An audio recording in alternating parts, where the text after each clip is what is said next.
Hello, everyone. Welcome back to the Erasmus Expeditions. Here we're with episode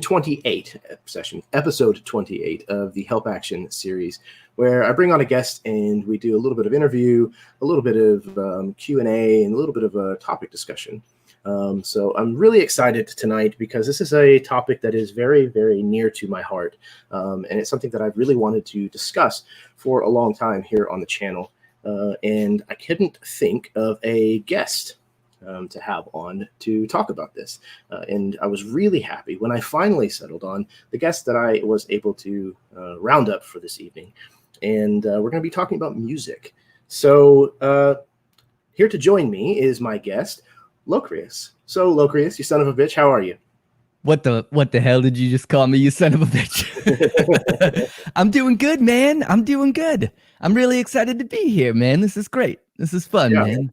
This is going to be awesome. I cannot wait to dive into this topic with you. I know it's something that that you know a lot about because you are a professional musician.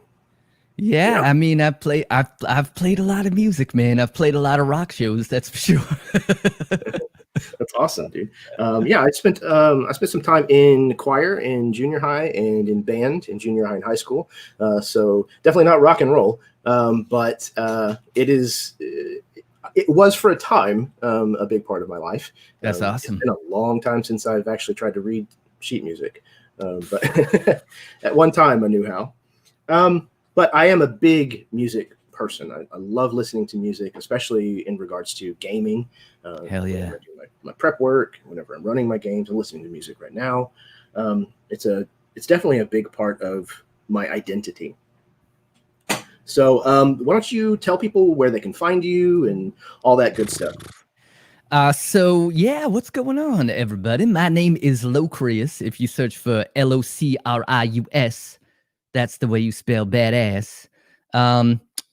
I don't know, man. I just do stuff. I play a lot of D&D. I play rock and roll music. I am broadcasting from my secret base on the dark side of the moon. And that's about it, man.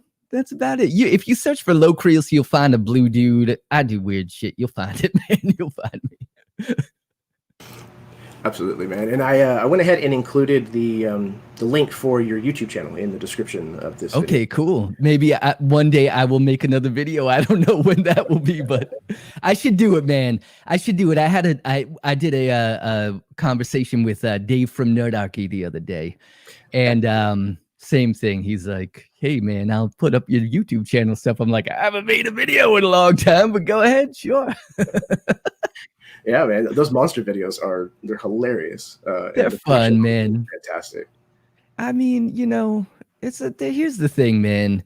You can't take yourself too seriously, and you can't even if you're passionate about stuff, you can't take it too seriously. Like, rock and roll is ridiculous. Dungeons and Dragons is about monsters and wizards and shit. Like, just have fun doing what you do and embrace the ridiculousness of it. I'm not saying that like every game has to be super zany. I like serious roleplay too. I love it. You know what I mean? But also, like, especially as an artist, like as musicians, to bring it back around, man, I've met a lot of motherfuckers who take themselves really seriously in music. And it's ridiculous because you're just like making notes with sound that's like such a specific thing to this planet. Like, when you think about it, like the air and the atmosphere in Earth is what makes sound, right? Lights everywhere, lights all around the universe, but sound, no. That's an Earth original, man. I mean, it exists other places, sure, but it's not the same, you know? The way that the waves vibrate through the atmosphere here is crazy. Absolutely. And even further, just to think that the only reason that we enjoy music is just because of a vibration of a bone in our ear. That's really right. Yeah, you humans and your physiology, it's weird. I think there's 3 bones, like the hammer, the anvil, and the stirrup, and it goes. That's right. There you go. That's just wild. And then you got that Fibonacci spiral within there with all those little cilia. There's like all these little tiny hairs that pick up on it. And if you're like me and you've played a lot of rock and roll shows, you have a little bit of that tinnitus going, which is those cilia, those hairs in your ear. They get blasted by some fucking nasty, gnarly riffs too much, and then forever they're like, ah! That's what my ears do, man. When it's quiet out, it's bad. That sucks. I've heard of tinnitus, and luckily, thankfully, knock on wood, it's not something that I've ever had to suffer with. But Wear your earplugs, kids. Wear your earplugs. hell yeah, You got to do it. it's no less rock and roll. Yeah, it's rock and roll, man. Rock responsibly. No one wants to rock responsibly. I get it, but seriously, like, I had an audio teacher. I went to school for sound engineering, and I had an audio teacher. And he was like, "Hey," he was like this old hippie guy, man. And I'm like, man, I fucking hate wearing earplugs, man. It make like when I play a show, it sounds like shit. He's like, "Hey, man, when these go, the show's over." I was like, got some fucking old school hippie wisdom for your ass, but it's true, man. It's true. Absolutely. And man, like, that's one of the best ways to get information from somebody who's been there, somebody who's done it, and they're speaking to you from experience. Hell yeah. You want some experience that you can incorporate in your Dungeons and Dragons game if you're playing a bard and you go into a place, you go into a tavern, and there's like some people playing, and you're like, "Oh man, I'm the bard," and I walk up, I'm gonna grab someone's loot and kick a nasty solo. Those motherfuckers are gonna be so mad at you for doing that. Like, if you've ever played a show, someone jumps up on stage, get the fuck off the stage. Come on. Even if you roll a 20 on your performance check, it's still... That's even worse. Then you upstage them. Then you have a dungeon masters jump on that. That's a great NPC, like a great foil. You know what I mean? Not like a villain, but a foil, you know, that to have them come back and get even with them. That would be great, man. I like that. That's awesome. Cool. Well, since we're kind of already talking about gaming and stuff, one of the very first questions that I really like to ask of all of my guests is, when and how did you find this hobby? How did you get into gaming? Yeah, so it's a long story, one I'm sure you've heard before, but I'll try to sum it up.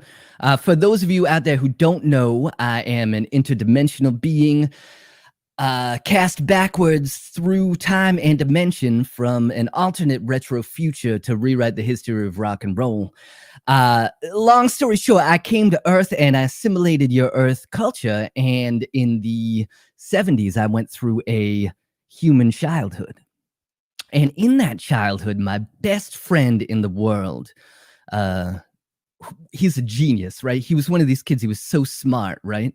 And I went over to his house one day, and I looked on his bookshelf, and he had this book, and it said Unearthed Arcana. And it was the old school Unearthed Arcana with the fucking wizard on the cover.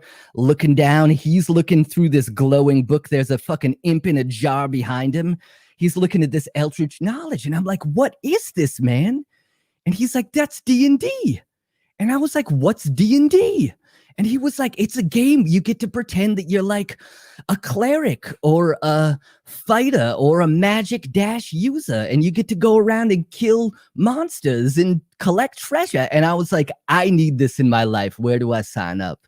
And he said, "Okay, here's the deal. Like, I'm too young to run a game, but I play with these older kids, so you can come over for a game sometime." So he organized it. I went over. This was in the 80s, the mid 80s, right? Like the original Dungeons and Dragons was my first game. And it was a far cry from the game we play nowadays. Like, a lot of people don't remember that. A lot of grognods, old school motherfuckers like me, and no offense, but like you also, Jeremy, talk about like the old school, you know, "I remember I've been playing Dungeons and Dragons ever since I was a little whippersnapper. We've been doing it the right way forever." No, we haven't. We played a fucked up version of D&D back in the day. But that's okay. Like, things evolve, and that's fine. But I sat down at the table, and the rules of play were like, the roles at the table were very defined. There was a dungeon master, and then there was who was one of the older kids, and then there was an older kid who was the party leader, right? And he defined everything that we did in the dungeon until combat came up. And then there was another role, which was the mapper, and that was my friend. And so the dungeon master was like, "Okay, you walk into the hallway and you can see before you that it goes 30 feet and then goes into a T section. What would you like to do?" And so my friend's drawing the map as we go on this thing. I'm like, "This is incredible, man." and I'm playing a thief, right? I'd never played before, but they already had a cleric and a wizard or magic dash user, excuse me, and a fighter. And I'm like, okay, I'll play a thief. They're like, be a thief. It's fine. It's fine. Just try, just try to keep up, kid. One of those, you know what I mean? And I'm like, I got the ability to hide in shadows. I'm like, listen, I want to hide in shadows. And the guy's like, there's not really any shadows you can hide in, right? So we get down to the end of, towards the end of this adventure, and this motherfucker reads out the flavor text. My first experience with flavor text, and I was like, this is cool. Okay, all of a sudden he's like, as you walk into the room, you can see the long shadows cast by the torches along the walls. And I was like, I want to hide in those shadows. And he's like, all right, I guess you can. Roll success. I'm like, okay. He's like, you see like a large humanoid form of an ogre on the other side of the room. I'm like, I want to sneak up. I got like a backstab. I want to backstab this motherfucker. He's like, all right, roll move silently. I got it. I was like, oh, success. I'm like, this is amazing. Now all of a sudden everybody's like on the die rolls, that electric energy that happens in the air, right? And I'm like, I sneak up on him. He's like, yeah, I mean, I guess you could roll your attack with like a +4 to hit. Roll. Hit. Yes. I hit this motherfucker. He's like, okay, roll damage and multiply it by 2. I'm like, all right, I rolled a 2. You do 4 points of damage to the ogre. He turns around you and crushes you with his great club. Son of a bitch. But I was a D&D head for life, man. After that, that was it. Man, that's amazing. Dude, yeah, I learned to play, I was about 14, and it was in the Boy Scouts. My Scoutmaster was the one who ran the game for us, and we only got to play about twice a year. And we got to play for just a little handful of hours each of those times, but it was definitely more like that. It was dungeon crawly. It was, this is the description of the room. You kill all the monsters in it, you loot them, then you move on to the next one. Yeah. Of course, they didn't hear the combat that just happened in the other room. They're written on the map right here in this room, so that's where they happen. But we had a lot of fun playing. It was a really good experience. And then later, whenever I went to college, I actually met another guy from the drama department, and I was in theater, and we ended up putting together a group that was all people from the theater department, either for acting or tech, and we got to play every weekday, so 5 days a week, between the end of class and the beginning of rehearsals. So we only had about like an hour and a half when we were eating dinner. That's a short session. It really was. But we hammered out so much content in that time because we were very serious and very focused about the little time that we had. And because most everybody was either actors or at least, was involved in theater, it was really in-depth, character-driven story. And I was like, okay, now I see what this game is capable of. Now I understand. And yeah, from that moment on, like you said, that's awesome. I was bit. Yeah, man. Once you get in there, like, yeah, that's so cool, man. That's really, really cool. And a short session can be good if you know that like it's going to be a short session. Like, I feel like if you have an hour, like you can get a solid scene in an hour. Like if it's a combat or a role play scene or whatever, like if you just, as long as you say, okay, this is what I'm going to do for this, this is, we're not going to get a whole, 4-hour session worth of content in, I think it's fine. Yeah, absolutely. And especially like we were playing every weekday. So, essentially we were playing 5 hours a week. That's incredible. Which is a pretty good clip. But the thing that really kind of struck me the most about whenever we were running those games, when my friend was running those games, is he would look through his books at the very beginning of the session, then he would close them and put them down, and he wouldn't touch them again. That's amazing. And if he didn't know the rule off the cuff, then he would just make up whatever made sense. Yeah. And I was like, okay, like you don't have to be bound by what the book says. Like you can just make shit up if you need to or want to, if it doesn't fit what you're going for. And there was a lot of freedom in that for me. That's so cool. You know what really taught me how to role play in that way, in this like not being bound by what was on the character sheet or what the dice said, was in high school, I played with a group of guys that just amazing dudes and amazing great role players and great friends. But they invited me. I'd played D&D with them before, but then one of them was like, hey, man, I'm running this game using the Amber diceless roleplay system. Do you want to be a part of it? And it's a very stripped down rule system where you play very powerful characters. It's based on the Houses of Amber, the Zelani book series, which I never read. But basically, you play very powerful, almost like demigod status, like with abilities to like warp reality, right? To the point where like you can change the pattern of reality so that there's this built-in narrative agency for the players, right? One, there's no dice at all. So you just have to trust your dungeon master. You have scores like in like, I think there's 4 abilities or something like that. And basically like, it's all narrative. So if you're going to get in a duel, if your character's a good duelist, you have to describe how you defeat your opponent or you won't defeat him, right? The other great thing, really interesting thing about that system in that world is if something's not defined, you can define it, right? Like I could be like, at this point, Locrius sees the conversation going awry and he reaches around into the shelves behind him and pulls out a laser bazooka and blasts a motherfucker in the grill, right? You can just have that happen if it hasn't been defined. Like if someone's already defined that there's no laser bazooka back there, there's no laser bazooka, right? But it was so empowering, this agency that happened with them, that I never played role-playing games the same after that. And I always think, like, I think the rules are very important in the game. Don't get me wrong. I don't think that you should just throw the rules away. You know, we are playing a game, of course, and I think that you need to adhere to them.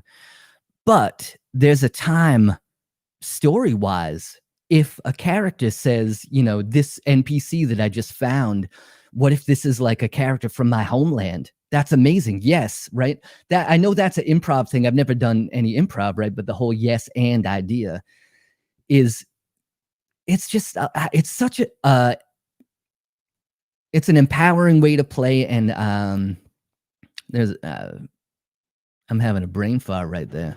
Locrius like to play that way. Locrius am good when play that way. No, man, I totally agree. I think that there is an important time for the word no as a DM. Yeah, I think that there are times, even good players sometimes will take things a little beyond kind of where it needs to be for the scope of kind of what you're doing. And it's okay to say no, but you should use it sparingly. And I think so. typically, it's better if you can take what people are giving you and still make it work with what you have in your mind that's planned. Yep. Because the sum of those two things, what the player wanted and what you wanted, the sum of those two things is almost always better than the parts. I think so too. And I think that like the most important thing as a player, the most important thing, I'll probably say that about 10 things, right? But one of the most important things for players in Dungeons and Dragons or any role-playing game, I use D&D just as role-playing games. That's just what I do. But is the ability to change the world.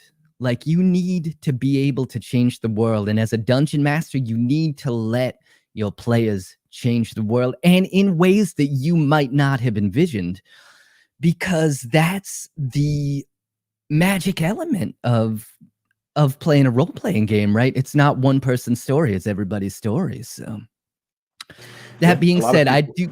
Oh no, you go. You go. No, you go. A lot of people ask about how to increase like player investment, how to get them more involved in your story, and like how to increase that level of buy-in from your players. And that's the secret right there. Is that gives them ownership. Now they've built that little thing. They've designed that little corner of that world, or laid stake to something that already existed.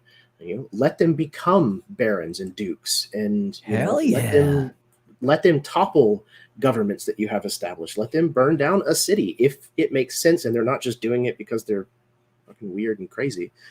But I mean, you know, let them do that and then deal with the repercussions. That's too. Fair. Like, absolutely fair. I think what did you have? Oh There was man, something you were I gonna don't say, so go remember, ahead. man. I live in the present moment. I have no idea what's going on except for the words that are coming out Hey, of my I mouth right guarantee now. you, as a man from outer space, your concept of time and reality has got to be better than mine. It's weird. I mean, time flows in both directions, man. So that shit that we just did is going to be pretty cool. You got to fold it and then go straight through. um, I would say to people out there who want investment from their players, because I hear that a lot, or the players aren't involving themselves in my plot the way that I want them to. It's because the plot's not about them. Like, what's the plot that you have for an idea for your game, right? Is it a political intrigue game? Okay. Is one house trying to crush another house? Okay. Your players need to have emotional investment in the house that's getting crushed. Make them members of that house. Make them under the Gaia spell. Well, that's a little bit heavy-handed, but like I'm just spitballing here, right? Ask your players what they want to accomplish, right? Ask them what they want, and sometimes they'll say, I don't know what my character wants to do, and that's fine. Say, what do you want to do as a player? Like, what do you want to do? Why are you playing the game? What's fun for you? And then build your adventures around that. Absolutely. I think a lot of dungeon masters are afraid to use that kind of meta engagement with their players, to step outside of the context of the story of the game and the characters and speak to them just as players. But I have found a lot of freedom in doing that, saying things like, hey, tonight we're going to be playing a mini game and here's what I want to accomplish. And then when all that is explained and everybody seems to understand it, then we go back into in character, and the meta is over with for the moment. But can you get that? Sounds really intriguing. Can you give me an example of that? Yeah. So like, just the session that I ran last week, it was kind of a Mad Max smash up with Disney, and the end encounter was a race. And I have a set of rules that I kind of made for how to run a race. In the I game. saw a game on your channel. Yep. Yeah. I saw you run a game like that. I saw that. And I switched over to that, where we actually have like the points laid out, and we follow different rules from the game system that we were playing. And I just explained that ahead of time as we were going into that encounter. Here's how this is going to work. If you have any questions, go ahead and ask me. But then we get into the scene and we just play the game. The narrative is still the same. We just kind of switched the engine. That's awesome. And I mean, I feel like doing stuff like that, it's refreshing, right? I think it's especially for like jaded players who've played the same, who've played through a lot of different combats and shit. And like, it's still fun, but who understand like, a social situation and all of these different things. And all of that stuff is fun, but having something that's a little bit different, like a new mechanic, that's simple, intuitive. I watched a game that you ran, and I specifically remember Lloyd Collins and Jeff Doty just like pushing the pedal to the metal and trying to kill each other. And it was great, man. It was great. It was fun for me to watch, because I was like, okay, I'm learning a new mechanic, as this is going. So I think that's great, man. And I think more people should do that stuff too. I should do it more for sure. Yeah, you got to shake it up. Keep people surprised. Subverting expectations just to subvert expectations is a little on the point sometimes, but when things have gotten droll, that's when you gotta shake it up. For sure. Well, speaking of shaking things up, I think we've kind of drifted a bit. So let's see if we can't throw in some questions and stuff about music. All right. So here's the first thing that I wanted to bring up. Sure. So themes in music are often way more important than the album art or the name of the track or the song or the band that even made it. These themes of emotional cues transcend language and seem to be kind of an intrinsic form of universal communication. Listening to a good piece of music can directly change your emotional state, and you can sometimes even feel what the composer felt when they were writing the piece of music. What is it about this shorthand between creator and consumer that is useful in role-playing games? What translates? Damn, man. That's a big question right there. So let's break it down a bit. So themes in music can be any number of things, right? As far as role-playing games, I feel like for me personally, like if we're talking about music at the table, like playing music as you play, I think that can be incredibly powerful. And I think that the most I think that the most immediate thing that you can do is look for music from a culture that's applicable to what you're playing, right? Like if you were playing a in your long-running Japanese theme or Asian themed campaign, building up some taiko drums to the battle would be amazing, right? In a scene, you know, with like a mournful scene, having like a lone shakuhachi flute piece of music could really bring people into it, right? So I think that I know I do that. I try to do that a lot. I run a lot of games with Middle Eastern themes or Indian themes. Not really like they're not historical games, you know what I mean? But like just with ideas taken from other cultures. And I always try to find music that I like and that fits from those cultures. Because there's so many amazing pieces of music around the world. So I mean that's a big thing for me, is finding the right genre of music that fits with your game. I think so. Yeah, absolutely, man. I actually have a question that kind of is more about that I can go into here in just a moment. Sure. But yeah, I think there's a lot of instruments that are subconsciously, at least for you know North Americaners or Western civilization, that is tied to a specific culture. When you hear an instrument, you go, "Oh, that sounds like whatever." So you hear bagpipes, you're like, "Oh, that sounds like Scottish music." Yep. Your mind immediately kind of goes there. Like I said, kind of a shorthand. You hear a sitar, it's in Exactly. South Asia right away. Yeah. That's right. Absolutely. And I think like you said, there's a lot of power in that, because ultimately, as a dungeon master, as a storyteller, what you're trying to do is to quickly get across as much information as possible to pull in the player's immersion. But you need to do that succinctly. So any tool that you can have that shortens the length of the transition, the length of that description down to as small as you can get, the better. So you don't want to go on and on and on describing the way the music sounds and the way the room looks, and because eventually your players are going to flip that switch and turn off. I've seen it happen, man. That's a shortcoming of mine, man. My mouth starts going and I'm like, blah, blah, blah, blah. I'm like, shut the fuck up and let them play too. Yeah, man. I think everybody's probably seen it. That kind of glassy-eyed, fogging over. And it sucks. Especially like if you've spent a lot of time agonizing over the description of that room, which I used to do a lot with my dungeons. It's crushing to see that happen at the table. And it's hard to get people back from that. But also, like, I know that same feeling. I've been there many times before. Mm-hmm. I've also been in a player's seat when the description goes on and on and on, and my eyes glass over, and I'm like, oh, damn.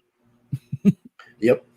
Yeah. And again, like, there's nothing wrong with description. You need description. You need it. But when you have those tools like music, art, if you are comfortable with using that kind of thing in your games, then those things are ideas that you don't have to get across to your players. That happens without you having to do anything else than just put it in front of them. I agree with you with one caveat. Mm-hmm. I have played in games where people use character art and it's great. And they use like pictures for rooms and stuff like that.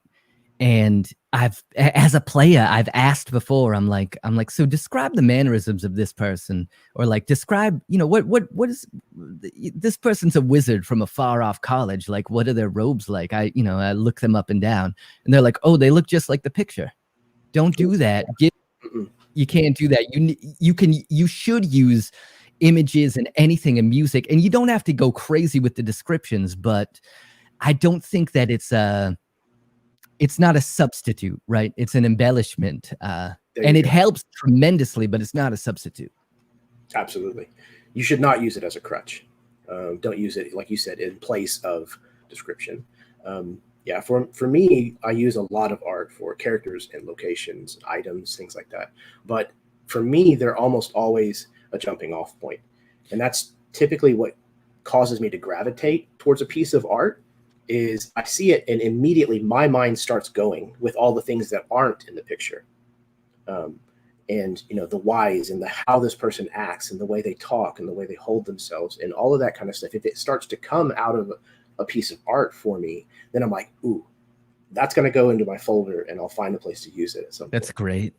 And I love that too. And it's I feel like it can be really helpful too. I mean, if you're playing in a campaign and the players have met 50 NPCs and they go back to a place and they're like, and you're like, Jan the bricklayer steps up. He's like, oh, my old friend, how are you? They're like, who the fuck is this guy? And if you pull up a picture of him, they're like, oh, that guy, right? Like, it can be any sort of media that you use can be a very interesting tool. I would like to say that I've done that with music in a game before, but I don't think I've ever been that cool. Yeah, it's harder to do. Music is like a picture you can put up there and it stays up there, and you can play for an hour and a half and that picture's still there. A piece of music is 3 minutes, maybe 11 minutes. If it's like really long, something orchestral, then that kind of limits how often you can have that be established. How long? Because musicians are thieves of time. We steal time. That's what we do, right? Music exists in time, right? Film exists in time. A picture exists out of time. A photograph exists out of time, right? Words exist out of time. And one's not better than the other. They're all amazing, but they are different in that respect. And because role-playing games is a piece of time that you're capturing with people, I think that music just by its nature has to be implemented differently, right? Yeah, very much so. Okay, cool. Let me get into that secondary question. Let me see if I can find where it was on my page. Oh, okay, yeah. So even more so than in RPGs, there is an exhaustive list of genres and subgenres within the umbrella term of music. But we know that it's right when we hear it. Horror music sounds different than pulp action music, and it sounds different than uplifting, whimsy music. But I know you mentioned that you thought that it was important, that you felt that it was important, but how important is finding the right genre that matches the genre of your game? I think that it's important, and the artiste in me wants to say, oh, it's incredibly important. But I'm going to be honest, I think you can fuck it up by going way out into left field, but I wouldn't worry about like picking a piece of music that makes you feel a certain way and just putting it in there. Here's the thing with music in a role-playing game. There's things that you need to avoid, right? If you're going to play music during your game, it needs to be, it's got to be able to blend into the background, right? Do not pick a piece of music with vocals, and especially whatever you do, no vocals in a language that anyone at the table speaks, because you'll hear it and then your mind's gone and you're listening to that. Just don't do it. It just doesn't work. As far as I play a lot of games on Roll20, and I get a Roll20 jukebox going, and I basically have a few long tracks that I like. and I'll have those as sort of mood music. And then I have a combat music playlist. And it's basically, other than that, it's a set it and forget it thing. And the reason for that is, like, when I started incorporating music, I was like, oh, I'm going to have an exploration playlist, and I'm going to have jungle ambient sounds for when they go here. And I'm going to have this. And the thing is, the tools get in my way, right? We get so excited. I get very excited about cool things and shiny things and amazing sounding things. And I want to use them, and it's cool, right? Like, all the bells and whistles. But a lot of times, like, I need to take a step back as a dungeon master and say, what is going to get in my way while I'm playing? I need music in a role-playing game to not take a back seat, but to be transparent enough that every idea that we get across is gotten across with sounds, with the exception of, battle maps and character portraits. 99% of what the information that goes back and forth is words that are going back and forth, right? So I think, I guess I've gone on a tangent, and I will again, Jeremy Lilly, and I apologize for it. But I think that the theme is important, and I think that you don't want to play like a happy major key song, like a hoedown when an NPC is dying or something like that. I think you need to get close, but I don't think that you need to be right on target. I wouldn't worry about that. I would think, if you're struggling to incorporate music into your game, think about the theme of your game and think about music that fits with that, right? Usually in my games, I feel like it's usually pretty character driven, and there's usually some hardcore shit that goes on. And so I pick basically very ambient music that's sort of for interactions and exploration, and then some badass fight music. And that's pretty much it. That's amazing. That's another one of the points that I was going to actually dive into here in just a minute is, and I'm very much the same way. I agree wholeheartedly about the lyric music versus instrumental music, and those kinds of things. And for me, like, I kind of cheat. Like, I put together playlists on Spotify, and I go through whenever I'm kind of building one, and I think about, a lot of times my games are based in a specific culture. So like Beneath the Banner's Shadow is all English and German. It's very Arthurian themed Dungeons and Dragons. So I go through every video game and movie that I can come up with in my mind that deals with chivalry, knights, Arthur, and just every iteration of that. I find all of them on Spotify, and I dump them in a playlist, and I listen to it. And as things come up and I'm like, ooh, this doesn't fit, then I just remove it from the playlist. That's awesome. And then after a while, then it becomes a supporting factor, a supporting tool for designing and running the game. Yeah. So heading straight into that point, for me, there is a big division in the music that I enjoy. The normal music that I listen to on any given day, and kind of then what I listen to for my gaming purposes.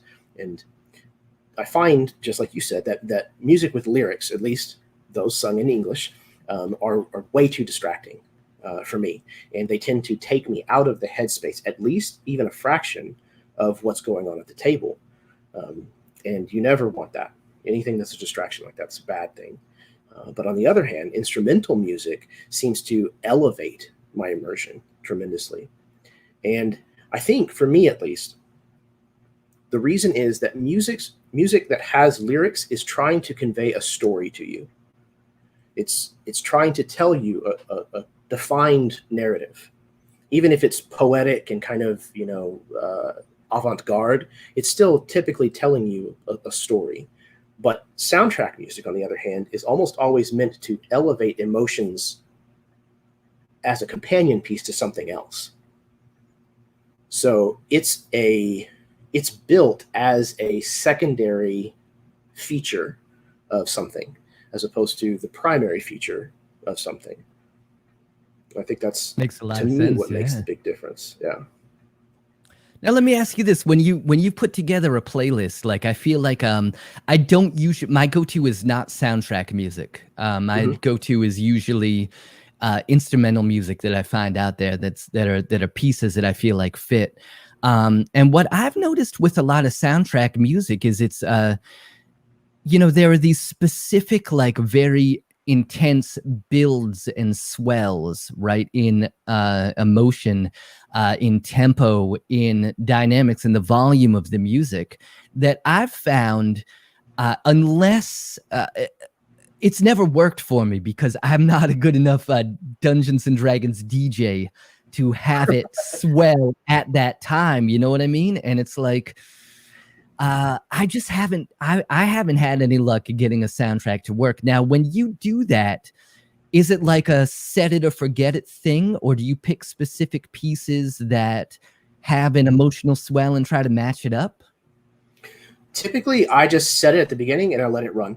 Yep.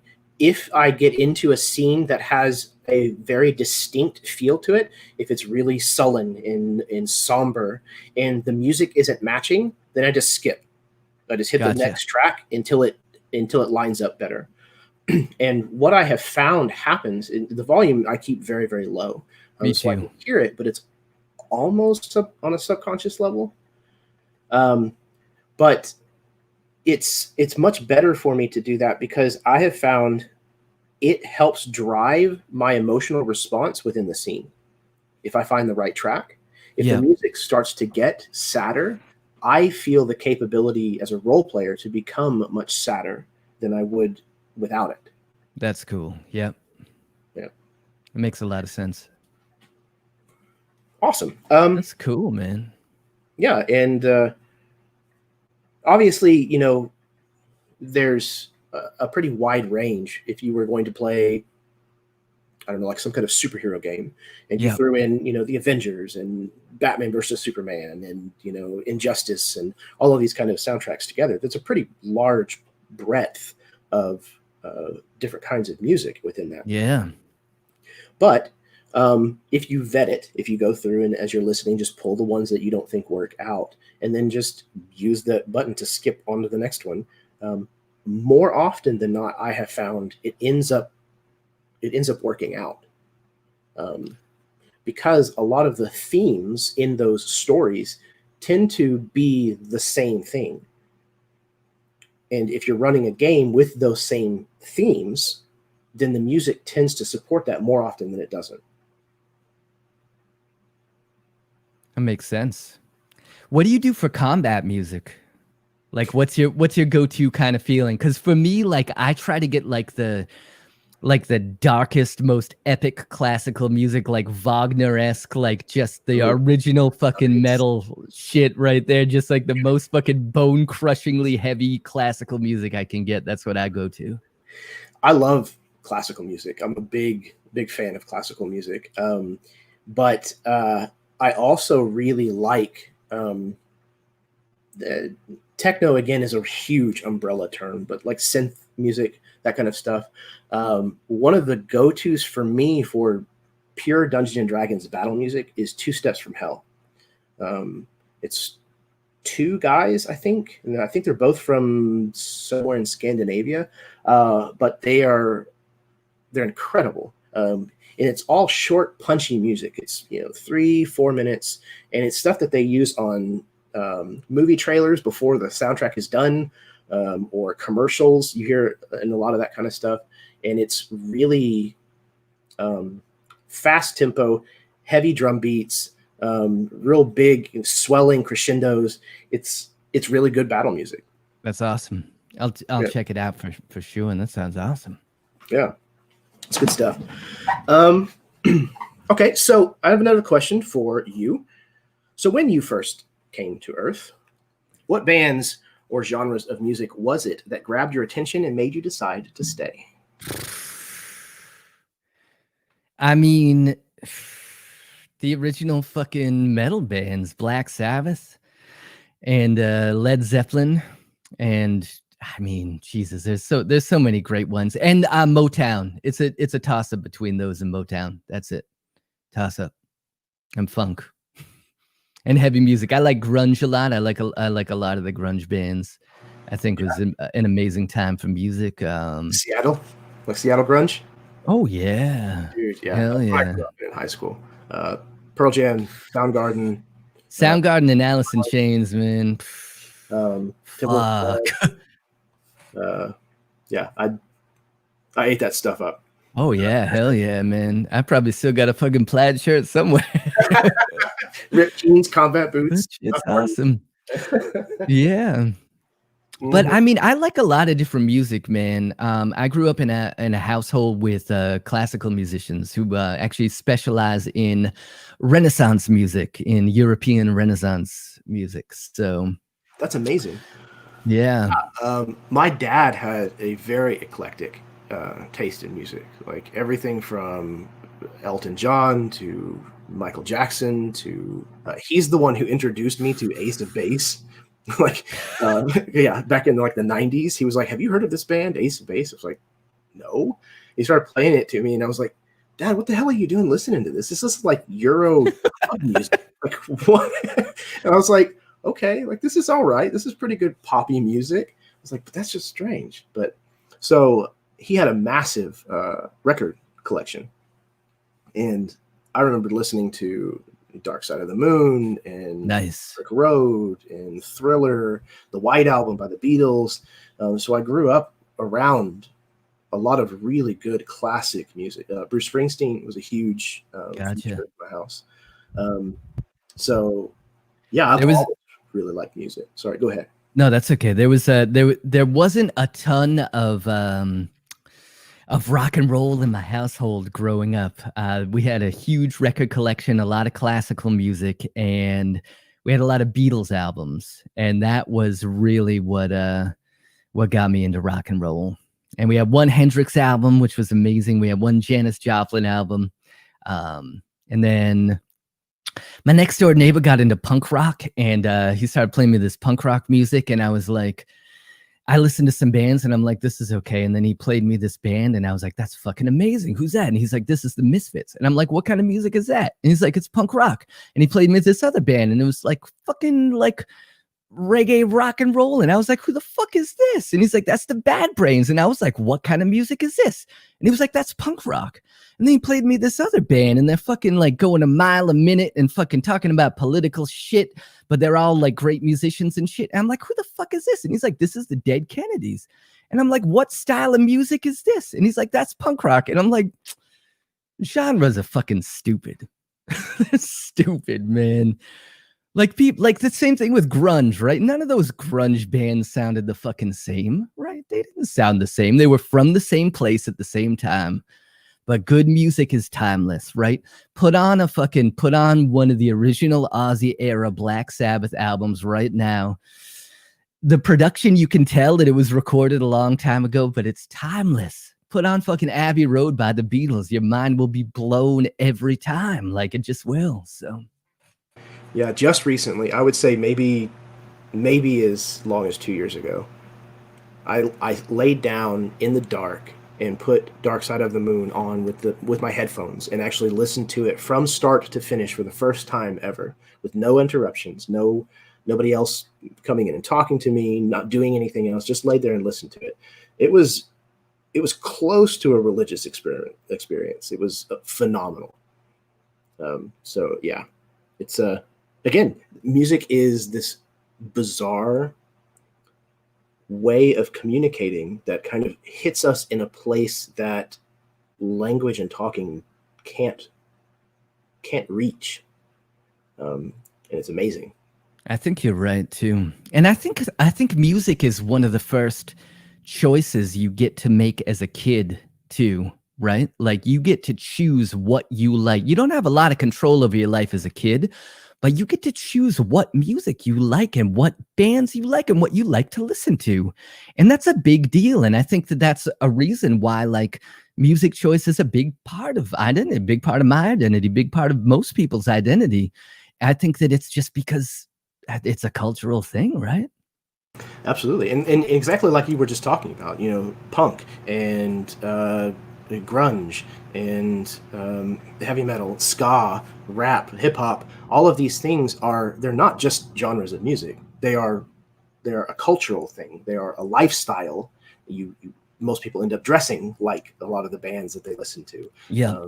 And you end up finding these other little bands that are kind of within the same genre, and you kind of develop this attitude that kind of reflects that style of music. And I think that's kind of, like you said, it's discovering a little bit of your own identity through this attitude, this culture. You end up finding things that align with your way of thinking and going, that's who I want to be. That's the way I want to think. Or I agree with this, or I like the way that this makes me feel. And so you adopt that as your own identity as you're a kid, transforming into an adult. And it helps to kind of define it helps to define who you want to show the world that you are. That's a great way of putting it. Very well put. I think that's true. Thank you. I think D&D can be that for people now. I know that back in the day, it was like we had a stigma on D&D. You know what I mean? Like it was not a cool thing, and there was that satanic panic thing, which was just, come on. But even like without that stuff, it was just like you were Cheetos eating, Mountain Dew swilling, like living in your mother's basement, nerd. But like now, you know what I think it is, man. I mean, of course, like Critical Role did amazing things, and rightfully so. I mean, I think Critical Role is amazing. I think they are great ambassadors for the hobby. I think Matt Mercer is a 10 out of 10 dungeon master, and anytime I hear him talk about the game, he loves it, and he's a real nerd. You know what I mean? Like, he's just great. And I think that it's the fact that people can see what the game is, right? Like going back to when I saw my friend's D&D books, I was like, what is this? And he described it to me, but I still didn't know what it was, and you don't know what it is until you're at the table playing. And now if you've never played it, you're like, what's this D&D shit? That's nerd shit. And you watch and you're like, those motherfuckers are laughing and telling stories. I like to laugh and tell stories. That's what the game is. Okay. I can get down with this. And man, it's a beautiful time, man. It's a role-playing renaissance right now. It's fucking amazing. I agree. I very much fit the stereotype. Unkempt facial hair, balding, doughy white guy. Like I totally get it. But yeah, it's nice because I think you're onto something about the fact that it's no longer just this thing that's shut into, a basement or a stuffy game store in the back. It's now out for people to be able to, if they are curious, to peek in on it, to play the voyeur, not have to participate or not have to admit that they came and watched some. And then people are like, oh, okay. It shatters their preconceptions. And they say, this isn't what I thought it was. And most people say, I think that would be fun. They look like they're having fun. I think I can do that. And it's part of the reason I think there was such a long period of misunderstanding is because describing what role-playing games are is impossible to do for somebody who's never played one. It's hard, man. It is hard. Like, I fall back on the collaborative storytelling, but it's not exactly what it is, but right. And I mean, you say that, and most people are like, okay. Yeah. Like they don't get it. It doesn't mean anything until you've actually seen it or experienced it. So exactly. Yeah. And you can tell people, go into a lengthier description. Oh, it's like what you did when you were kids. You all just play around and the rules are there so that people don't, take advantage or cheat. And you just kind of make up stuff as you go and you all agree that that's what it was and you move on. And sometimes you roll dice. By the time that you get to the end of the first sentence, most people have had that glossy-eyed fog look, and they're no longer paying attention to what you're saying. So it's tough. That's for sure. Jeremy, what do you listen to when you are prepping a game? Do you listen to your playlist that you are going to play at the game? I don't. I listen to I listen to metal. I listen to I'll put or like classic rock. You know, like when I say metal, I love all the different genres of metal. Talk about, you know, you were talking about all the little fucking subgenres. There's a zillion of them. God, man. But man, I love pulling up some psychedelic 70s heavy rock and just listen to it and fucking. So for me, a lot of times when I'm prepping a game, I actually enjoy having lyrics because I feel like, you know, especially like that time, those 70s bands and shit like that, they were all fucking just blasted out of their minds on drugs. You know what I mean? Like coming up with these fucking just crazy things and like weird stories and shit. And it's great, man. You can take all of those different ideas that they had on their LSD trips and shit and just be like, fucking put on some Hendrix. There's a fucking Purple Haze. There you go. Now you have your environmental obstacle right there, right? So that's I will say, like, at the table, I get so distracted and I don't think any lyrics. But when I'm prepping a game and coming up with the game, I really like to reach out into other people's stories. I know on your channel you talk about steeping, right? Like absorbing the culture, the genre that you are getting ready to do. So I feel like putting myself in sort of an absorbative mindset and listening to music with like cool lyrics and weird stories can really spark my imagination. That's interesting. I'll have to try that at some point. Like I've gone to specific song lyrics to draw inspiration from sometimes. Going back to Dark Side of the Moon, I have a setting that I run sometimes called Dowrenland, which is like Oz and Wonderland mashed together with like a dark coat of paint. So I went to the Dark Side of the Moon lyrics, copied and pasted and put them all in a document. And I would go there. It was the first time I ran it was a play-by-post. It was all typed out. And I would go to there, and most of the lyrics made it into the dialogue that I would write for the NPCs at some point. Because, you know, the Wizard of Oz, Dark Side of the Moon correlation thing, I thought that was funny and clever. Do you think that's real? It is. I don't know. It absolutely is. I don't know. I don't know if that was their intention. That's what I mean. Do you think that they did it on purpose? Like I sat down and watched it in college, and for the first run through of the album, at least, it lines up in ways that is kind of hard to explain after like the third or fourth one. It's pretty trippy. Maybe. I'm a skeptic though. I don't think they did. I don't think they did it on purpose. I think that maybe coincidentally it does line up, but I think that also, like, if you look for meaning, you're going to find meaning. That's very true. And especially something like Dark Side of the Moon, you know, Pink Floyd's stuff. It's so like, it's like I was talking about earlier, where it's so poetic that it's almost vague. A lot of times, like, you can insert your own meaning into a lot of what is going on and what's being said, because it's not a direct, like, here's the facts, here's the story. So I think that lyrics should be, to a certain degree, should be like that. Now that I've said that, I mean, it depends on the music. I think it depends on the song. Yeah, I think it depends for sure. Depends on what you're trying to say with the song. Yeah, for sure. Yeah, absolutely. And I actually have a point about that. So in high school, one of my favorite albums was August and Everything After by the Counting Crows. A few years later, a friend of mine in college wanted to give me a book that explained all of the meanings behind all of Adam Duritz's songs. And I told him I didn't want it. And at first he was kind of offended, but I kind of had to explain that those songs all had meanings for me already. You know, they helped me through a period in my life without understanding what it was that he meant. I knew what they meant to me. And having these new explanations in my head would forever change those meanings for me. So in your opinion, what do you think it is that gives us that extreme sense of ownership over a song or an album? What is it about these special pieces of music written by someone that we will likely never, ever meet that makes them so personal?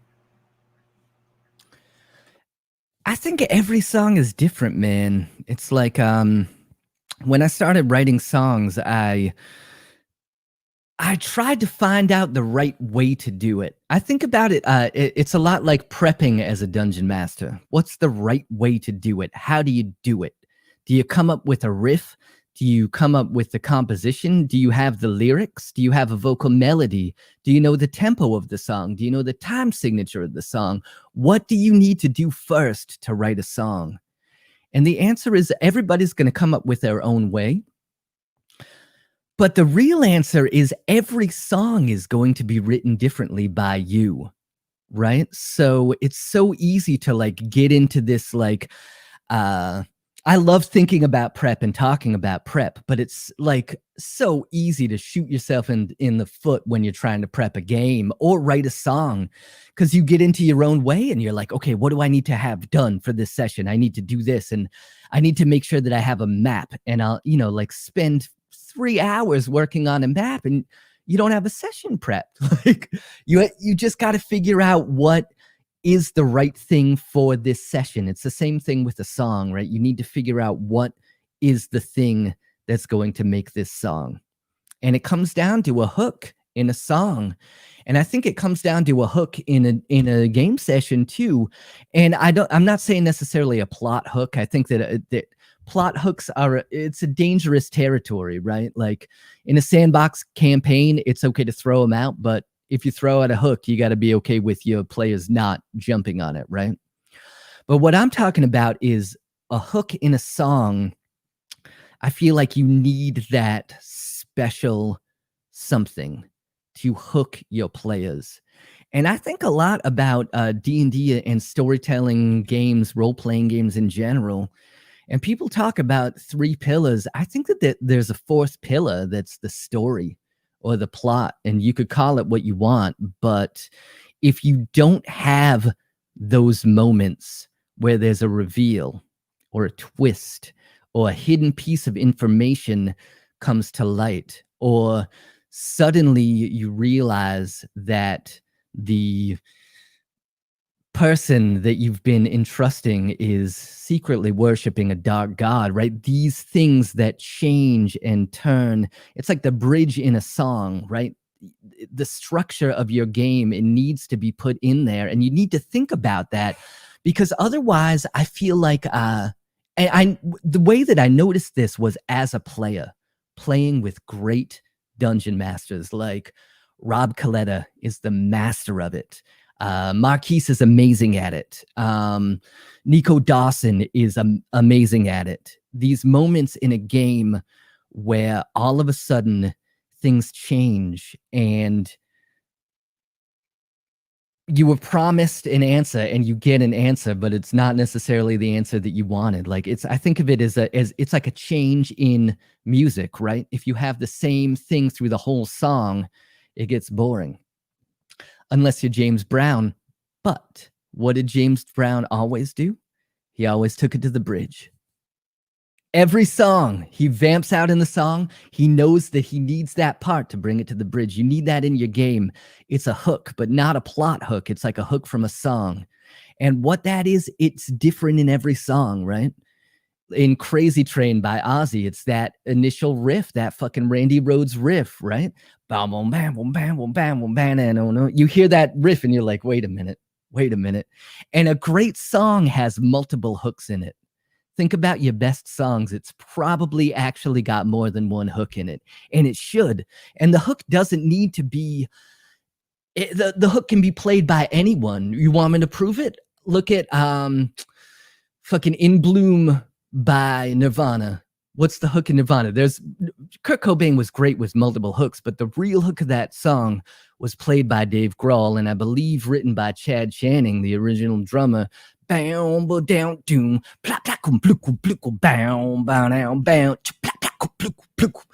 the hook. That's the part of the song that you're like, wait a minute. Did you hear that fucking drum beat? Did you hear that drum fill? I can't wait for them to do that again, right? It happens. So I don't think that there is an answer. I don't even know if I answered your question or not. I think it's different every time is what I'm saying. And you have to find the right thing for that situation. And it's there. You just got to find it. Yeah, man.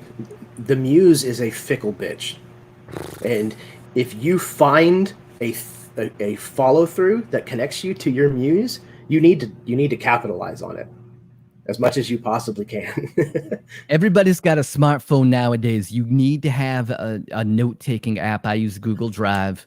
If you Yes. have an idea, put it down. I have GarageBand on my phone. I use voice memos. If I have a riff idea, immediately I put it down because you don't want to lose it, because it's that moment. I don't know why it is. Like, it just sometimes happens, man. It's understandable why, they call it the muse, and the muse is a fickle bitch, as you say. It's true. Yep. Um, yeah, there's times where you'll sit and stare at a blank screen, wanting to start with an outline or however it is that you typically work. And there's many, many times where it's the day before or the day of the session, and I'm sitting down to use to kind of like finalize my prep work for running the session. I typically run off of a single page, and I can't come up with what I need to do. I can't put my brain in the right track, and it starts driving me crazy. And then I'm like, oh, you know what? There was a bad guy that I needed to roll up stats for, a stat block that I needed to make. So I'll switch gears and go work on that. Typically, by the time that I'm finished doing that, I've already got a backlog of things that I need to write down, starting to build in my brain. Nice. And then I can go back in the document, and it's just, it just comes out of control almost. So when I do that, typically what happens is I run out of time and then I have nothing prepared. Yeah, that happens too.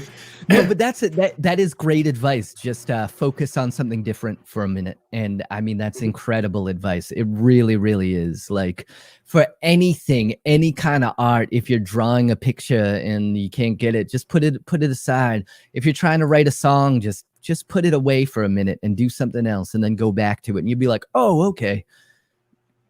Yeah, It'll absolutely come to you at a different time. That's great advice. Yeah. Our brains work off of synapses, and those synapses form bridges between one another. So embrace that kind of thinking. Work on something else until a bridge forms to a different idea, and then capitalize on that. Follow that. It's a lot easier if you don't fight the way your brain works. It makes a lot of sense, man. So you've already brought up a couple of these, and I want to hit on this because I think it's worth kind of diving in a little bit more. So perhaps even more than playing music, the structuring and composing of music, the composition, can translate into the designing of sessions and campaigns even.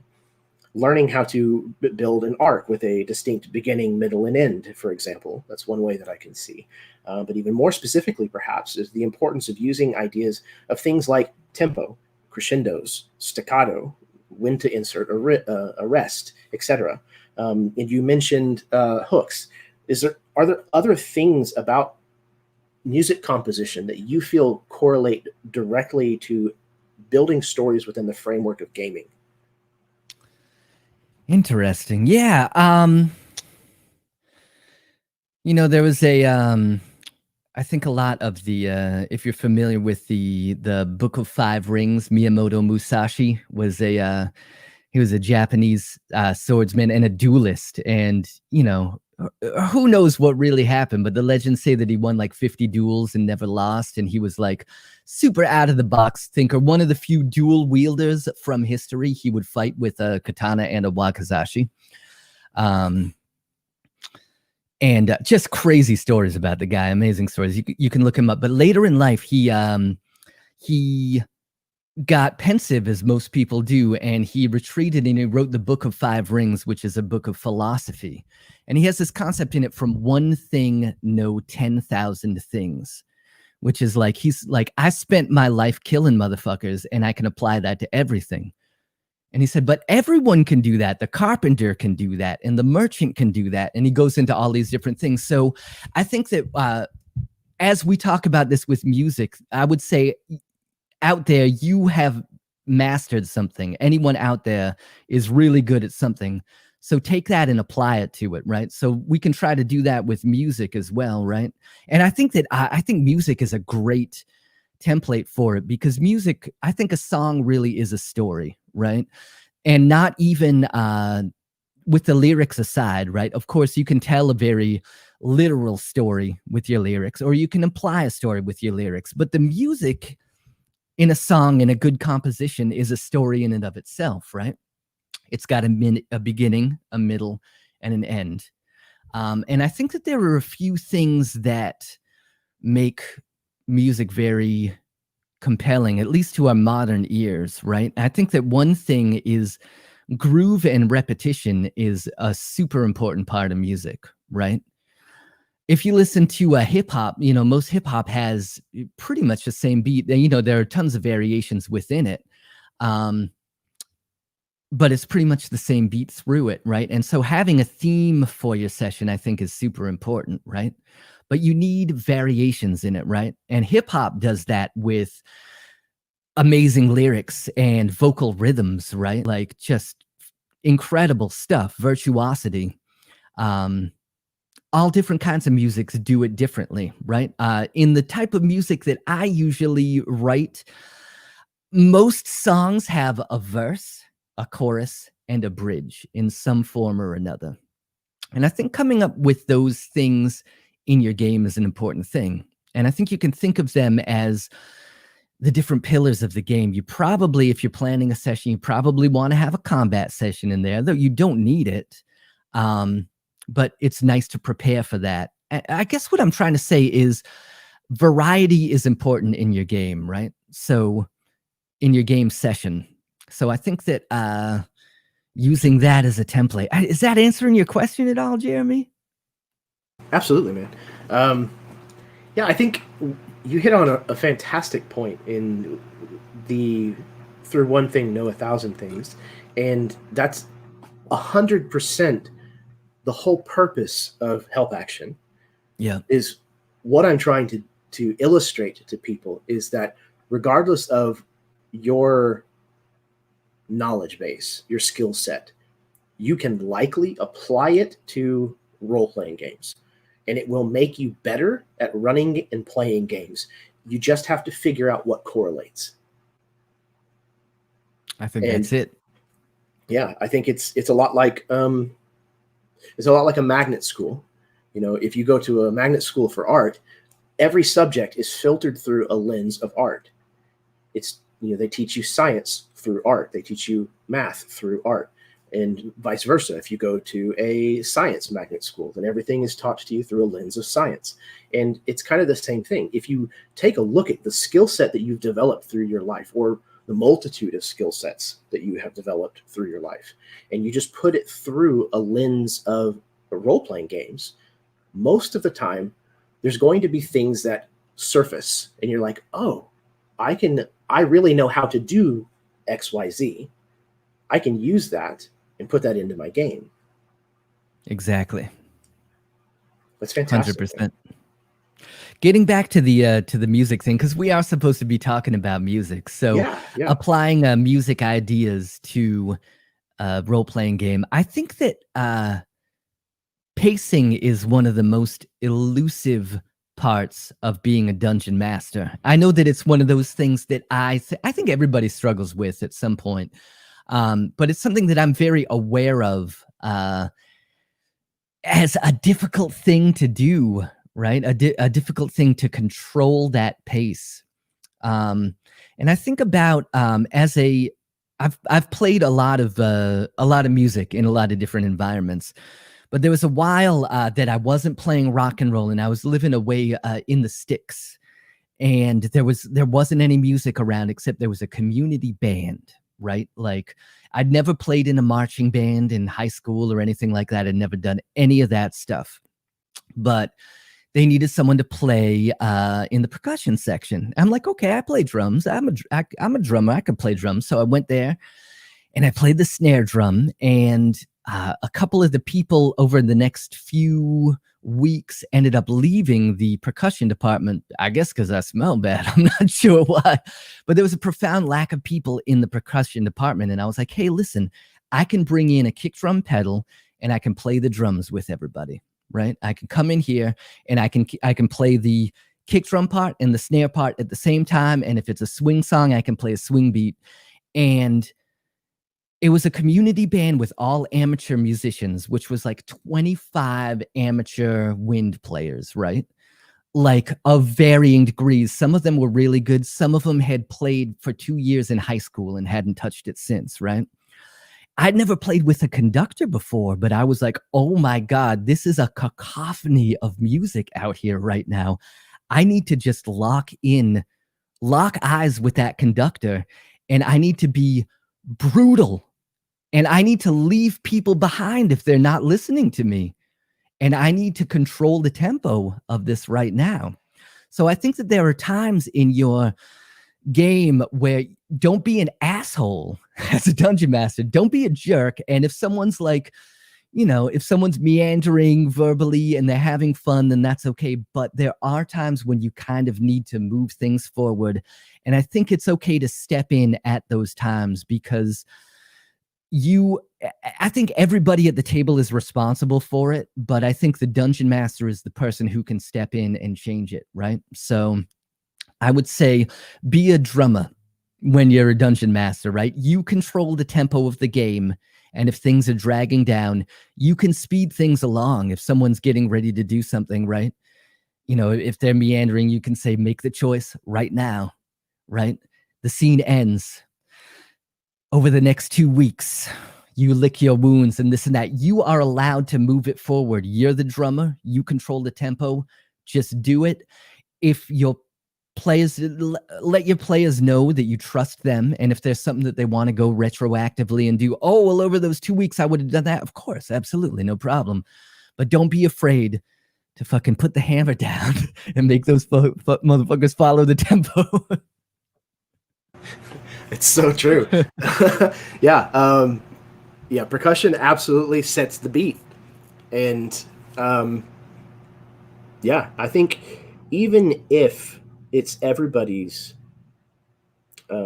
responsibility to help with it, it's absolutely 100% the game master's job to be aware of the pacing at the very least. I think so. You need to figure out how to read that at your table, how to understand when people are starting to clock out, how to understand when people are really in it, capitalize on the moments that they're really into, speed up and get over and through the parts that are starting to lose people. And again, you don't have to be a jerk. Figure out ways that you can nudge things along. If a scene is dragging out too long, the door falls in, and all of a sudden, a gnarly looking barbarian dude carrying a trio of heads, walks into the room and throws them on the table. Like, figure out something that moves the story along. It's okay to force your players' hands sometimes, because the world outside of their characters is still going on. It's not going to wait for them. And if they're taking too long, then sometimes it's going to knock down the door. Yeah, I think it's okay to nudge them and you can push them into the next scene. I think is fine, as long as don't take agency away from your players. But other than that, like, you can do it. And I would say, as far as like having a motherfucker come in, like kick the door down with a fucking trio of skulls, that's amazing. I think that you should have a couple of those things in mind that are going to happen in the session, right? At some point in the session, there's going to be a fucking earthquake and creatures are going to crawl out of the ground. Not only that, at some point during the session, the cult is going to make their move against one of the player characters' allies, right? The inn is going to light on fire. Have 2 or 3 of these things that you can drop in and have them happen. And I feel like those are those hooks that you need, that story element. And by just, if you're prepping your game, have an idea of what the places are, what they look like, have an idea of a few characters that are important to the story, know what those characters want, and have a few fucking motherfuckers with skulls that are going to kick in the door. And I think that you'll be okay. You'll have the arsenal that you need to push things forward when you need to. Absolutely. And I would say even replace random encounters with those. Don't roll for random encounters, or make those your random encounters. That's what I was going to say. Just write your own random encounters. I ran a game, the one game, it wasn't broadcast, but I ran a Gloam game for AtCon, and I just made I had an idea like of this area, and I had some ideas of what was going to happen, and I had the NPCs, and I was like, okay, here's a little random encounter table. If they roll a 1, it's going to be this Gloam effect. If it's a 2, they'll meet the crazy old man. If it's a 3, it's this and that. And anytime they went from one place to the other, it happened. And by doing that, by having the players roll randomly from a set of events that I had in mind, I was ready for them, but I had to interject them in a spontaneous manner. So it kept me fresh, right? It meant that I wasn't going to say, okay, well, the players are going to go to this spot, and when they go here, they're going to meet this NPC. No, that NPC was rolled on the random encounter. Now they're here, and the guards are chasing them, right? I feel like that's a fun way to do it, because it's very easy to, if you have your idea, like to get... We get so enamored with our clever ideas, and we want to have them just come out just the perfect way. But if you come up with your idea and say, okay, this will happen at some point, I don't know when and I don't know where, then all of a sudden the players' actions will dictate what's happening. And roll randomly, I think that it's awesome. And go with the roll that you roll. Always go with your roll. Never fudge a die. Always go with the roll. And I think like having a bespoke list, I think is much different than what I was kind of thinking at first whenever I was talking about random encounters. I was thinking back in the day where, 3 displacer beasts jumped out of the room, even though you didn't see them before. That kind of stuff. Make your own random encounter, and you're ready as a dungeon. If anyone's watching this video, you're ready for it. Okay, you're a fucking deep D&D nerd. You know your world, and you know that the saber-toothed cats of the dark savannah have a sentience, and they prey, and they're sorcerers, and they cast spells on unwary travelers, and you're just waiting for a chance to tell your players, but they never ask, and they never roll a history check. So put that on your random encounter. Do you have a dark cult to the frog god?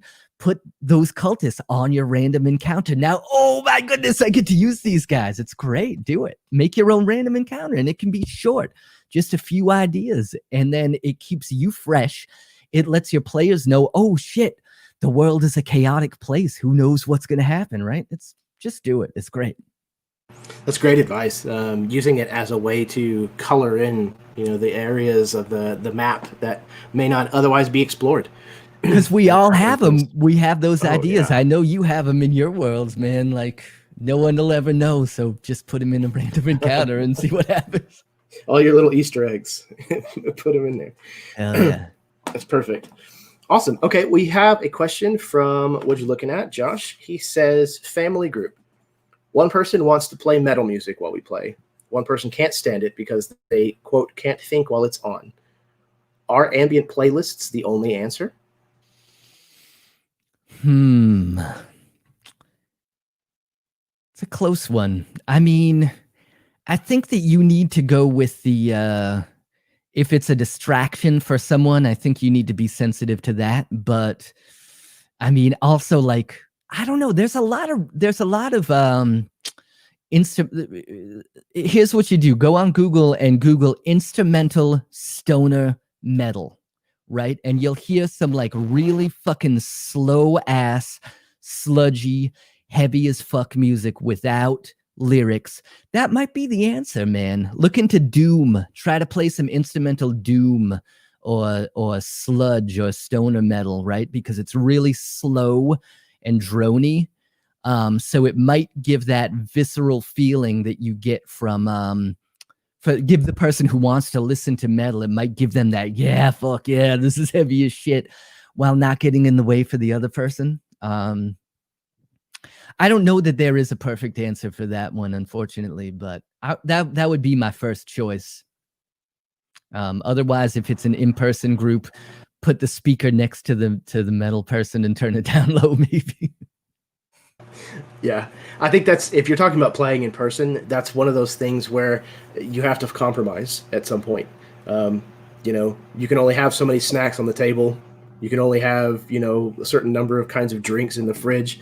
You know, if some person likes a specific kind of drink or liquor or whatever, and not everybody else does, well, then they can take care of themselves. But if it's something like ambient music that everybody's going to have to hear, or what temperature the room is, or what have you, you have to find a middle ground somewhere. And that's what just about the way relationships work. one earbud? Would that be weird? Like anybody who wants to listen one earbud, that I don't know. I'm trying to think of a thing. I don't know that there's a perfect fix for that.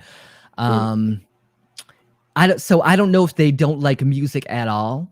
But I would also look into some like maybe some of the heavier classical music. Like look at Wagner and more of those his contemporaries. I should know more off the top of my head, but I can't think right now. So no, I think that's a good answer. And again, like genres and subgenres and stuff, you are much better of a person to answer that question than I am, because it is, like I said, the list is exhaustive. It's so exhaustive, and all that kind of stuff. It's crazy. I saw somebody made like a flow chart one time, and it was like this web page that you had to like scroll through in order to see all the options, and they were these little tiny like entries. And I was like, this is ridiculous. Who took the time to do this? It's crazy too. Yeah, I mean, it's tough, and also like it's hard though, because I know as a musician, I don't want to be classified. Nobody wants to be classified. You know what I mean? That's no fun.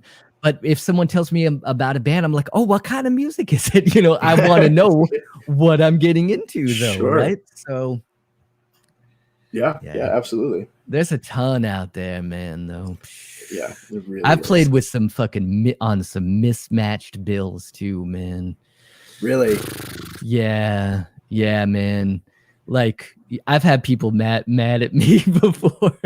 Probably the closest I ever got to getting my ass whipped was they booked us on death metal night, which is like my band Planetoid. Like we were heavy, but we were a rock band. You know what I mean? We were like a 70s influence, like a stoner rock band, you know, with metal influence. Sure, we were heavy, down tuned and shit, but not a death metal band at all.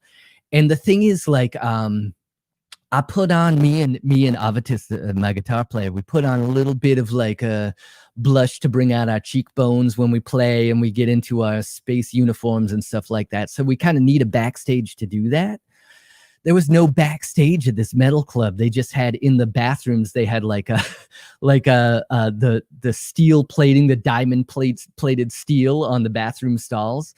So we're like, fuck it, we're going in the handicap stall and getting ready. Right. And so we're like getting ready to go on. We're here in the band, and we fucking, the door opens, it closes, door opens, it closes, door opens, and closes. Finally, fucking Admiral Time, our drummer, comes in. He's like, you dudes need to hurry up. And we're like, what's going on?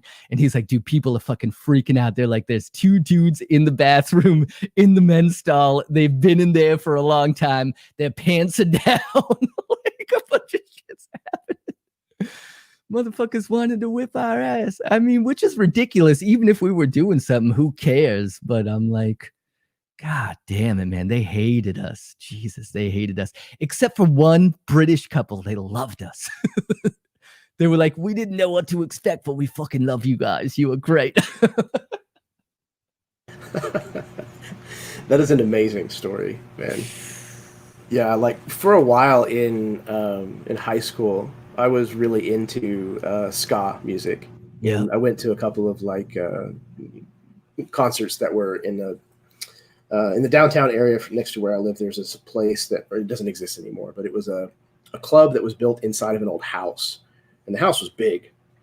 It was 2-storied, but they took out like all of the walls and stuff. So like the top floor was sagging, like it was a mess. But I don't miss going to places like that. Not in the least. I don't either, man. I had to, yeah. I'm semi-retired. I'm in retirement. I don't play rock shows anymore, man. It's too much, man. I don't drink. I don't do any drugs. I know I look like I do drugs, but I don't. I don't drink. I'm completely straight edge. And the thing is, like, when you play a rock show, man, when you load in at like 5 or 6 in the evening, and then if you're headlining, a lot of times we'd headline, you're leaving at 2 or 2:30 at night. And that's like, you're in the club for like fucking 8 hours plus just around drunk people. And it's just fucking, it's exhausting, man. Really exhausting. I had like amazing times playing shows though, man. Like nothing against the people who came to our shows, man. Just, there's an energy that happens at a live show that's, it's unlike anything else. And that's a beautiful thing. And I feel very honored and blessed to have been able to share that with a lot of people. Like, cause it's like, there's an energy that happens, a power that happens. That's not like, it becomes something more than what you are doing as a band or as a performer, right? When everybody in the audience, their heads are going like this, and like, there's someone who's singing a song, and like this fucking kid came to your show and you don't know who they are, but they know the lyrics to your song. Like there's a special energy that happens. And I think that like, I feel like there's a sense of duty to make sure that everybody has a great time, right? It's kind of like being a dungeon master, right? It's not your responsibility. That's not true. It is your responsibility as a dungeon master to make sure everybody has a great time. But it's also all of the players' responsibility just as much. Like, it's not any one person, right? It's everyone. And I think that's what a great show is. It's a collective experience. It's not just performer and audience. It's in the immortal words of fucking Chris Cornell, I want to reach out and lift the crowd up. You know what I mean? Like fucking, it's this thing that happens. It's everybody together, right? It's magic. Yeah, I agree. And like you said, just like if you have somebody who shows up to a concert and they're drunk off their ass and they're looking for a fight, it's not going to go well. It's the same with, a Dungeons and Dragons table. If somebody comes to the session not prepared to be a part of what builds it into a great experience, if they're there to detract, then that's going to be a bad thing. It's going to ruin the night for everyone.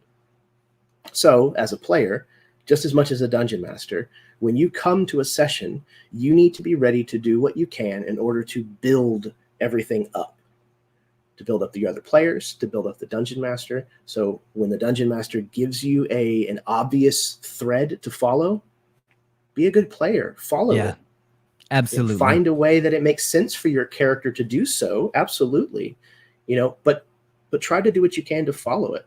You got to do it. It's like playing in a band. Like if it's time for the drummer to take a drum solo, like you got to step back and let them take the drum solo. And not only that, but like get off the stage for a minute, like step aside, right? It's like, if it's time for that guitar solo, put that spotlight on the guitar player, fucking step back, let them do it, right? If it's your time to shine, it's your time to shine. And I think that, I think that that's important, right? It's playing in a role-playing game, in a campaign, it's a relationship. Like playing in a band is a relationship, right? And it's important that everybody there has fun. And I think a lot of times I hear dungeon masters and they're like, I feel like my players aren't having fun and I want them to have fun. Just ask them, like, are you having fun?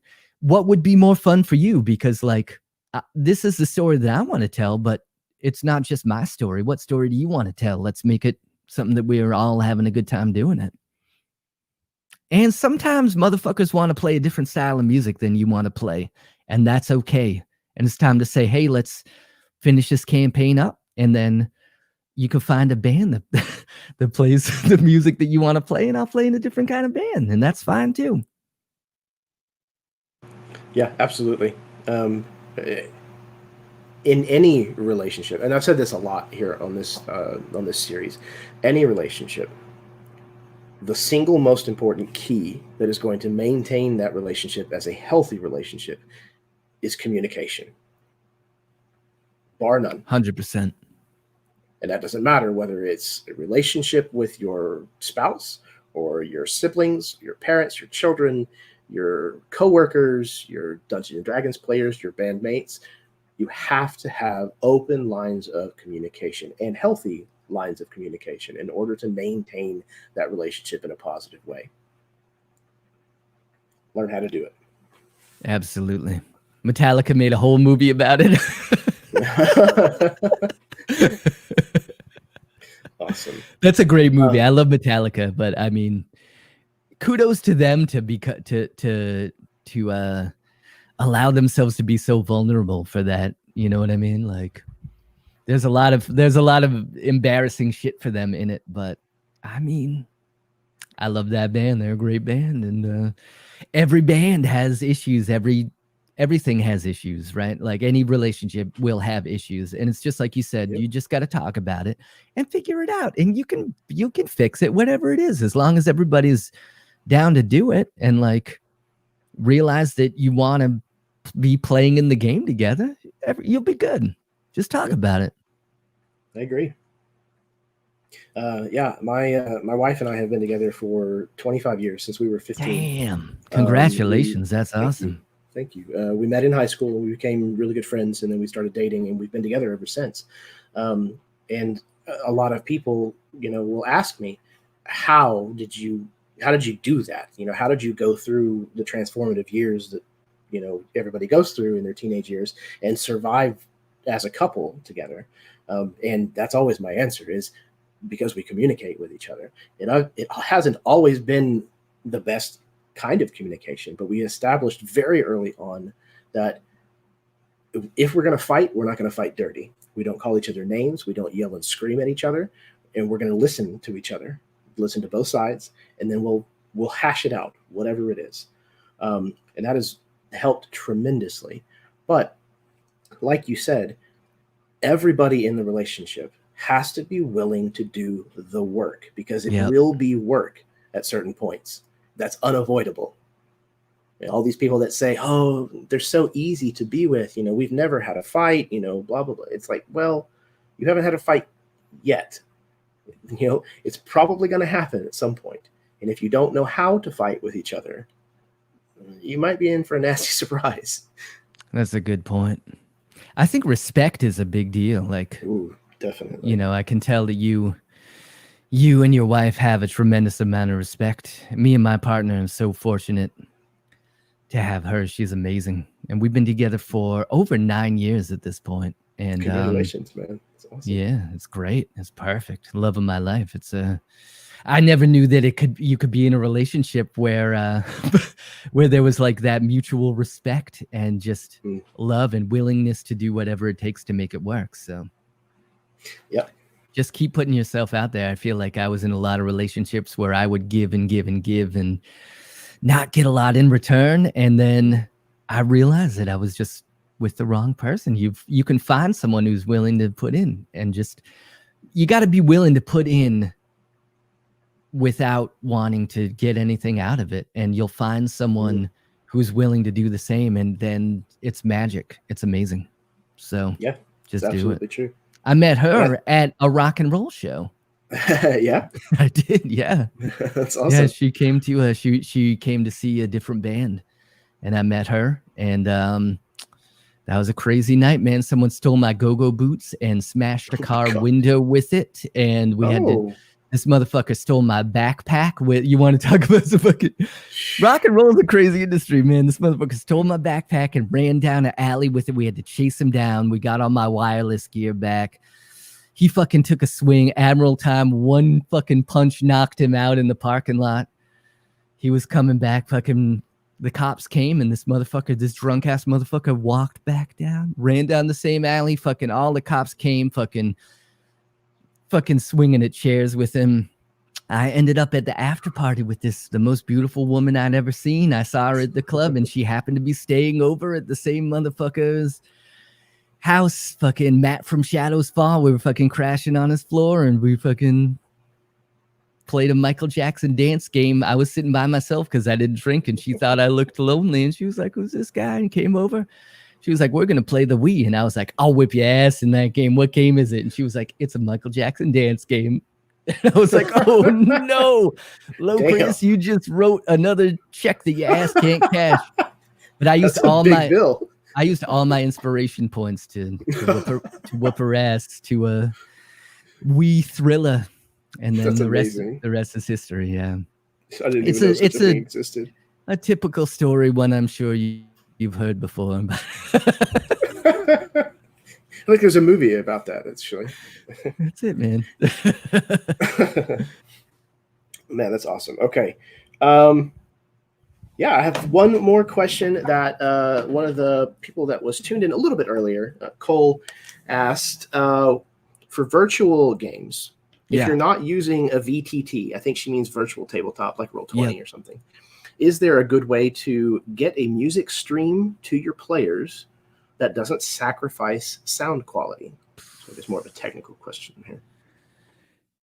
That's a good question. I know that they exist. There used to be years ago a site, I think it was called Watch Together, Watch and the number Together. I'm sure that there are other sites like that. I believe in Zoom that you can do an audio share. So I use Zoom for the video for my games. I just bit the bullet and bought the membership because I'm like, Hangout started crapping out and Discord is not very good quality and like is spotty. So I'm like, if you're gonna play, just do that. But I believe that I've never done it, but I do believe that Zoom has an ability to share computer audio. So maybe that's a way to do it. I looked into it before using Roll20 and the jukebox there. Roll20, you can now upload tracks. You can upload your own songs, which is great. It makes it much more usable. There's no crossfade. That's kind of painful. That's a really painful thing. I know you were saying you skipped the tracks, and I was like, oh, I should do that. But when I click skip, it just hard stops, and it's really tough. It's unfortunate. But I use that because we're using Roll20 anyway, and having another app is just mind-boggling for me. I already have a Google Docs open on one monitor and Roll20 on another monitor. I have 3 monitors and I have another monitor with the chat, and I'm like, with the video chat, and I'm like, anyway, do you know of another way to do that?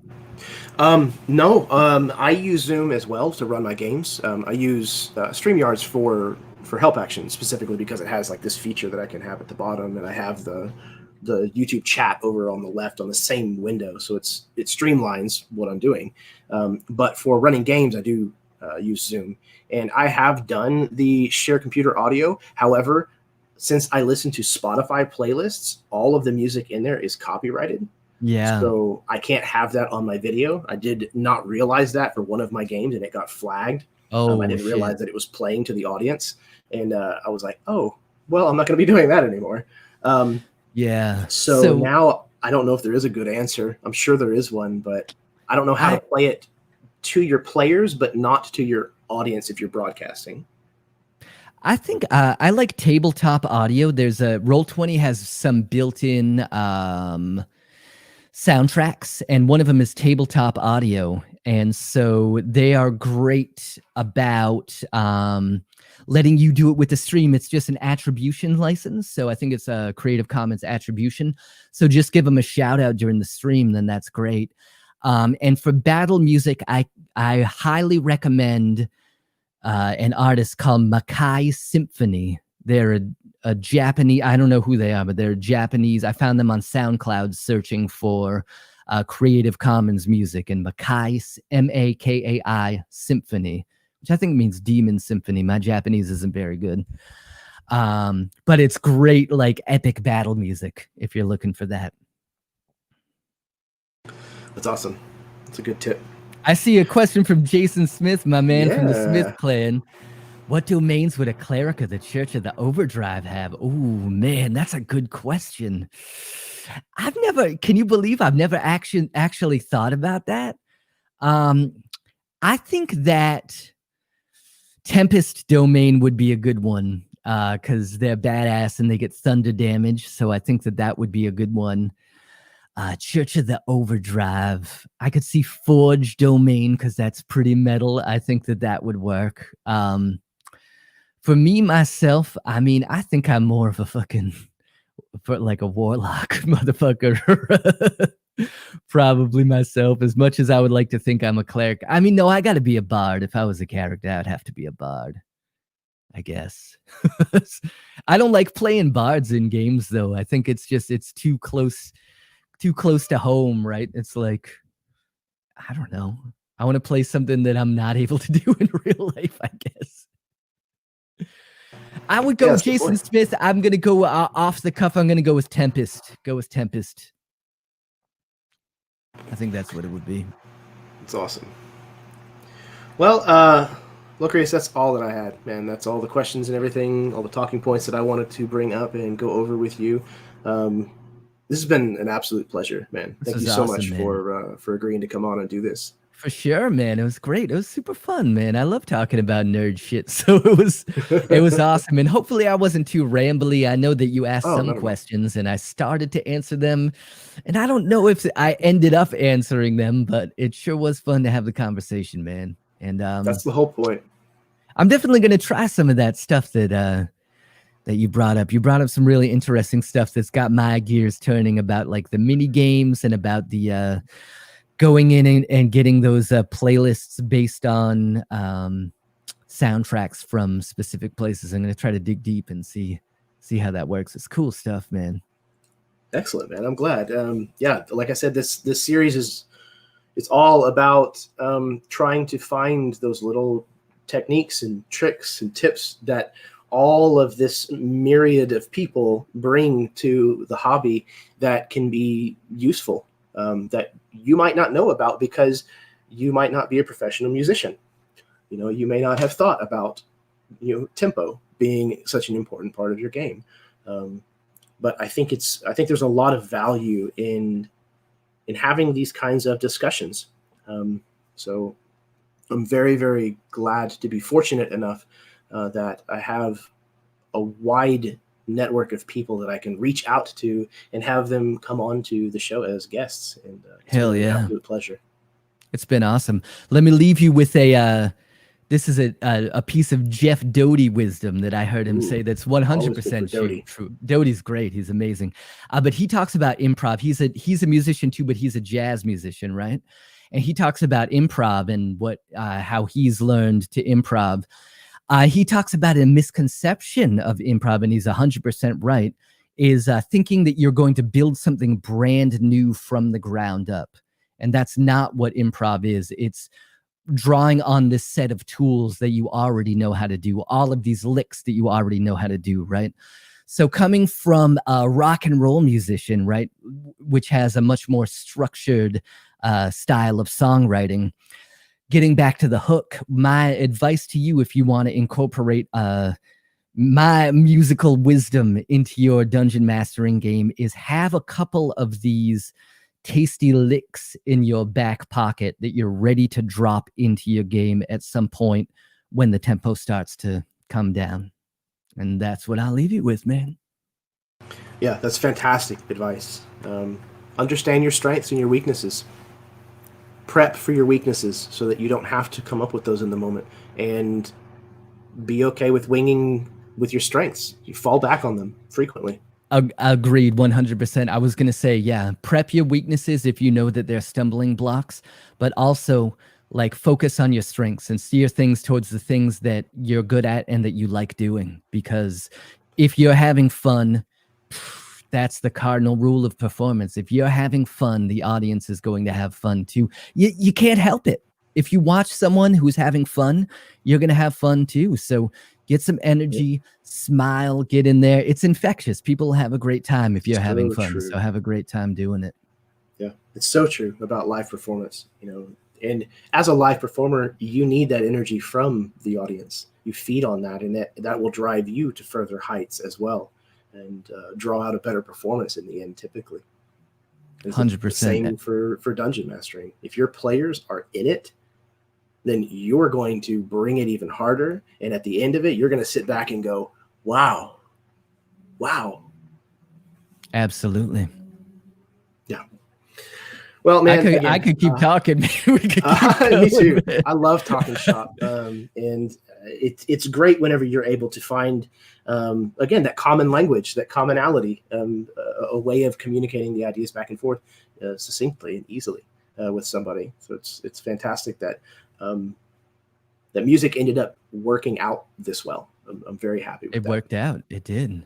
I got one more, man. I just dude, thought of one more. Well, I'll leave you with one more. Why not? So I've played a lot of shows, and I've played great shows with a lot of people, and I've played to audiences of 3 people before, going on tour. If we don't know anyone in the town, like sometimes that happens, right? And I've played those shows where people in the audience are like, though that's the time when your players check out.